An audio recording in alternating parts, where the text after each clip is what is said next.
Good afternoon, everyone. Hi, welcome back to Lunch and Learn. I'm David Cowan, president of the museum, and our guest lecturer today, first and foremost, is an educator. His name is Andrew Browning, and he has taught on the East Coast at the fabled St. Albans School in Washington, D.C. He also has taught history out in Hawaii at the fabled Punahou School, whose most famous graduate, his name is Barack Obama. And he's now at the midpoint geographically, sort of, between those two, as he's retired now in Tucson, Arizona, where, interestingly, he also volunteers at the Kitt Peak National Observatory. He is about to get busy again because he is a grader for the high school AP exam, which is coming up shortly. His own undergraduate work is at Princeton, and then he went to do his graduate PhD at UVA.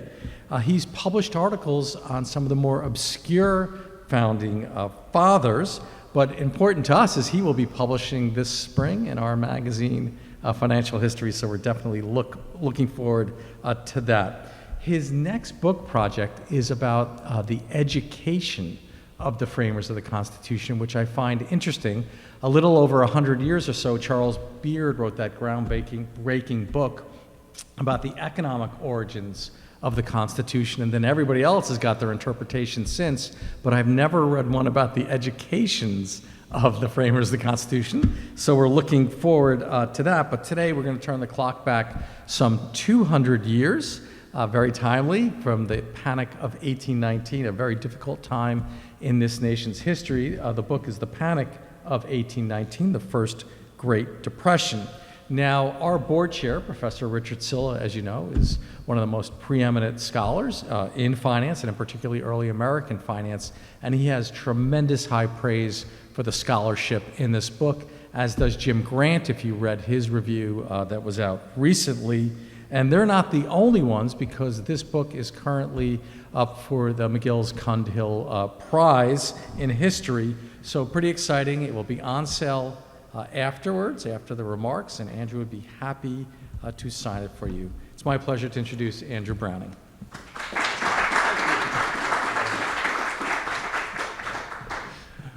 Thank you. And good afternoon, and thank you all for being here, and I do thank the museum for inviting me. This is a great opportunity for me. The Panic of 1819, I sometimes like to say it's the most important event in American history that no one has ever heard of. And it turns out it really is a very long story, but if you want all of the pathos and all of the humor and all of the gory details, then you have to read the book. But today, in the time that we have, I do think that I can tell you it was a whole lot more than simply a financial panic. So the Panic of 1819 would be better known today, I think, if it had been better understood at the time. But 200 years ago, it caught people entirely by surprise, and the country failed to learn its lessons, as the ensuing panics, I think, can all testify. One of the reasons I think that happened was that its origins were so far away in both time and distance in 1819. So the roots of the panic actually go back to the Napoleonic Wars at the beginning of the century, and to the eruption of a volcano halfway around the world, Mount Tambora in Indonesia, which was in fact the most violent volcanic eruption of the last 2,500 years. So let me tell you what happened. We're going to start in 1803, maybe a more familiar date in itself than 1819, because that was the year that France sold Louisiana to Thomas Jefferson. Napoleon's Caribbean empire had been crumbling, and it was the slave revolution in Haiti that I think finally showed him that this was something he was going to want to get out of, and he decided to cash out and sell all of the Louisiana territory to raise money. So he offered it really on impulse. Jefferson had asked James Monroe and William Livingston to go to France and see if they could buy just the city of New Orleans. And when they arrived, Napoleon said, "How about the whole of the Louisiana territory?" And they gulped, and Monroe's reaction was, "We'd better check back with the president." And Livingston said, there isn't time, we'll buy it. So they gulped and they signed the deal. Well, during the French Revolution, France had experimented with paper money, printing the assignats that had really nothing behind them except French patriotic fervor. But Napoleon needed the real thing. So he had to have gold or silver, and they arranged to have Barings Bank do the financing for the sale. And Barings put together $11.25 million in bonds that were sold primarily in Europe, with a redemption date for the first batch of those of 1818 in gold or silver by the United States government. Then Napoleon made a mistake, and he put his brother on the throne of Spain as the new king of Spain, and rebellions broke out all through Spain's New World colonies. Those rebellions very quickly paralyzed the mines that were producing about 80% of the world's silver and gold. Well, real money was still silver and gold, and it didn't matter who coined it as long as it weighed enough. That was the important thing. So you really did make change by cutting it with a knife or a hatchet. And Americans were exporting these Mexican silver dollars to China to exchange for tea and silver, and further depleting the supply of specie by shipping it halfway around the world. So precious metals are getting scarce, and that poses a serious problem when world economies are in the process of heating up. The market revolution that was really taking root now in Europe and America, but especially in the United States, required cash, and it required credit, and that meant it required banks. Congress had chartered the first bank of the United States, which had a branch whose plaque is right down at our front door this morning, in 1791, but its charter had already expired in 1811, and it wasn't renewed. So where are the banks, and who's going to provide the cash and the credit? There were, in 1790, 3 incorporated banks. One of them on this very location. Bank of the United States opened at 48 Wall Street in 1784. But very quickly, they began to expand. And by 1815, there were at least 181 in small towns and cities all across the country. And within a few years, we were over 340 incorporated, and quite a few more that didn't bother with the formality of being incorporated in states and territories all the way out to Missouri. And almost every one of those banks was printing its own substitute for real money, banknotes. I was walking up to the front door here this morning, and I looked across the street on Broad Street, and there was the American Banknote Company. The building's beautiful. Building over there is still for rent if you're in the market for a nice building. The American Banknote Company, originally in Springfield, eventually in Springfield, Connecticut, and they moved here to New York, printed most of those banknotes, or at least the good ones for most of those banks. The banknotes were supposed to be redeemable in specie, usually silver, because gold was very rare before the California gold strike in 1848. But most of the banks did not have the specie to back up the notes that they were printing. And from 1811 to 1816, the value of the currency in banknotes went up from $28 million to at least $68 million, worth less and less by depreciation the farther away you were from the issuing bank. So if you were in Charleston, South Carolina, and somebody offered you a banknote from New Hampshire, you were not going to pay $1 for that New Hampshire dollar banknote. You might offer 90 cents or something like that, and people would negotiate.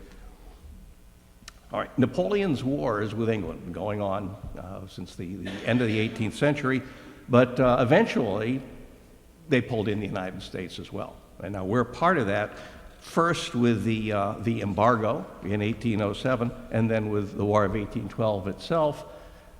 The problem with that is that once there was a naval blockade by the Royal Navy, imports and exports just crashed. And in fact, by 1814, we were at the lowest values for imports and exports that would be the case for the entire 19th century. So suddenly, the United States is no longer involved in trade because the British Royal Navy is blockading the country.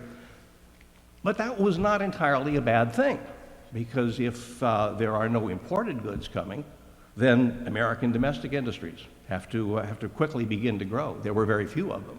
And now during the War of 1812, these domestic industries start to take off. Capital that had been invested in shipping is going into building factories. And that's what the Lowell Mill quickly developed into. All across New England, we think of the cotton mills in Rhode Island and in Massachusetts, but they were being built as far south as Maryland, and iron forges in Pennsylvania and in New Jersey that were very busy, not only building the equipment, the machinery that was going to go in those mills, but casting the cannonballs that were going to be fired in the War of 1812. Also, the fastest growing cities in America were on the west side of the mountains. Cities like Cincinnati and the manufacturing center of Pittsburgh that were very, very quickly growing. Cincinnati was the fastest growing city in the country by the early part of the 19th century. If we've got manufactured goods coming from east to west, or for that matter, from west to east now in some number, and raw materials, foodstuffs in particular, going from west to east, we need a whole new distribution network to make this possible.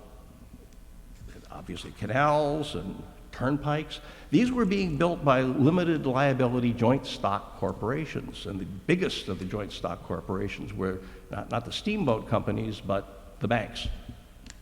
These all had to be incorporated by the special act of a state legislature at the time. You couldn't simply declare that you were incorporating your company. You had to get the legislature of your state to pass a law that incorporated your bank, your steamboat company, your canal company. The corporations were capitalized by the sale of stock for everything imaginable, from treasury notes to personal IOUs, and many of the banks actually were capitalized with their own banknotes, so that the capital for the bank was being printed by the bank. A bank charter was literally a license to print money, and many banks were doing it with no government regulation at all. The banks have always been able to stay ahead of the regulators. So if regulations are imposed after some particular egregious behavior by the banks will adapt the regulations and find new ways around them. I think this has been true, for all of the last 200 years. It was certainly true at the beginning of the 19th century. This was a hothouse economy, and even more than in England, which was, in many people's mind, the financial center of the West. The United States became the corporation nation. This is Richard Silla and Robert Wright's phrase, and I think it's a very apt one. The largest of those corporations was chartered by the Congress of the United States, and it was the second Bank of the United States. $5 million put up by the government of the U.S., $25 million or $30 million by private stockholders, and 5 directors appointed by President Madison, 25 stockholders, or 25 of the trustees appointed by the stockholders themselves. So it's a predominantly private company that happens to be owned in part by the United States government. Far and away the biggest corporation in the country. It was the only one that operated nationally, and it had branches in 18 cities, the big cities on the East Coast, but even smaller interior cities like Chillicothe, Ohio, and Lexington, Kentucky, that were very, very busy during the first few years of the Second Bank of the U.S. There were 4 purposes that Congress had in mind for the bank, 4 reasons for chartering it. And the first of these grew out of the really unfortunate experience the government had during the War of 1812. There was nobody to lend it money. Second was to be able to receive and hold revenues, because the economy was now really booming. There was a lot of money coming in right after the War of 1812 from both import duties and from the sale of lands. The third reason was what turned out to be a really fond hope to be able to regulate the behavior of the banks. And that one was never achieved. And the fourth one was pay those bonds for the Louisiana Purchase and pay out all the expenses the government might have from the U.S. government's accounts in the bank. So 4 reasons for there being a second Bank of the United States.